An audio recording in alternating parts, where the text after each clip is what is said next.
3 types के assessment होते हैं, डायग्नोस्टिक, फॉर्मेटिव और समेटिव। वो असेसमेंट, अच्छा असेसमेंट किसे कहते हैं? असेसमेंट सिर्फ ये नहीं कि आप पेपर पेंसिल टेस्ट ले लें तो उसको असेसमेंट कहते हैं। ये ओरल टेस्ट भी हो सकता है, ये रिटन टेस्ट भी हो सकता है, ये कोई एक्टिविटी भी हो सकता है जिसका मेन मकसद ये हो कि आपको ये पता चल जाए कि बच्चों को जो मैं समझा रहा हूँ वो समझ आ रहा है कि नहीं, आया मेरा तरीका कार गलत है कि बच्चों का कोई तरीका कार गलत है। इस प्रोसेस को क्या कहते हैं जी? असेसमेंट कहते हैं। अब आपने सेशन शुरू नहीं किया, क्लास शुरू नहीं की और आप बच्चों से सवालात करते हैं और आपका मकसद ये है कि इनको कितना आता है इस टॉपिक के मुतालिक, इस टॉपिक के मुतालिक इन लोगों को कितना आता है। इस असेसमेंट को क्या कहते हैं? Diagnostic assessment. इसको क्या कहते हैं? मैंने आप लोगों से पूछा जी लेसन प्लान किसे कहते हैं, सो आप में से किसी को भी नहीं पता था, तो मुझे पता चल गया कि इनको लेसन प्लान के बेसिक्स का भी पता नहीं है। अगर मैं शुरू हो जाता, बड़ी बड़ी बातें कर देता और आपको बेसिक्स का ही पता ना होता तो आप जहन में बैठ जाता, सवाल ही पैदा नहीं होता। तो डायग्नोस्टिक असेसमेंट इसलिए की जाती है ताकि आपको पता चल जाए कि इनको कितना आता है।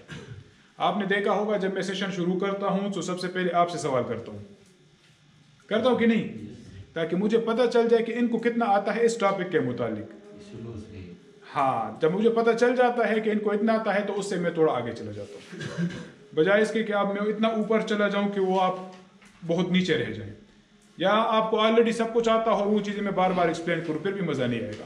आपको जो पहले चीज़ें आती हैं अगर मैं दोबारा एक्सप्लेन करूँ आपको मज़ा नहीं आएगा। सो ये जांचने के लिए कि बच्चों को कितना आता है जो आप असेसमेंट करते हैं उसको क्या कहते हैं? Diagnostic assessment. फॉर्मेटिव असेसमेंट ये है कि आपने कोई टॉपिक शुरू कर दिया,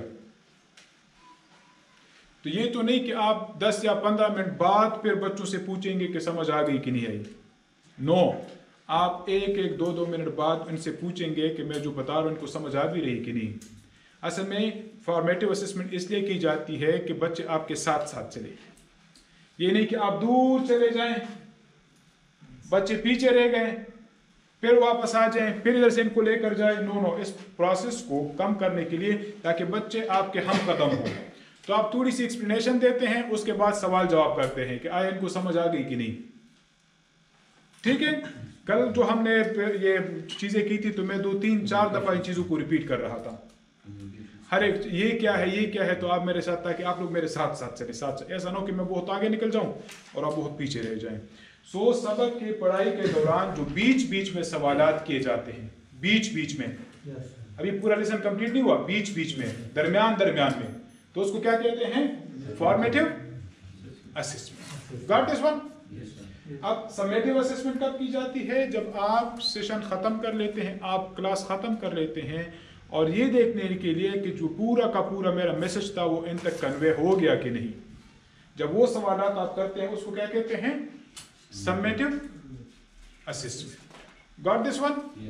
इसका फायदा क्या होता है इन असेसमेंट्स का? असेसमेंट का मेन मकसद एक ही है, बस ये देखना कि आया जो मैं पढ़ा रहा हूं तो मैं ठीक पढ़ा रहा हूं कि गलत पढ़ा रहा हूं, आया जो मैं पढ़ा रहा हूं बच्चे सही पिक कर रहे हैं कि गलत पिक कर रहे हैं। तो इस मकसद के लिए क्या की जाते हैं? असेसमेंट। तो असेसमेंट असल में लर्निंग प्रोसेस की जाती है कि जो लर्निंग प्रोसेस है, टीचिंग लर्निंग प्रोसेस है, लर्निंग सिर्फ नहीं कि सिर्फ स्टूडेंट का, शायद मेरा तरीका गलत हो तो आपको कैसे पता चलेगा कि मेरा तरीका ठीक है कि गलत है? जब आप बीच बीच में क्या करेंगे? असेसमेंट करेंगे, क्वेश्चंस करेंगे, उनसे सवालात करेंगे, तब आपको पता चलेगा कि इनको समझ आ रही है कि नहीं आ रही।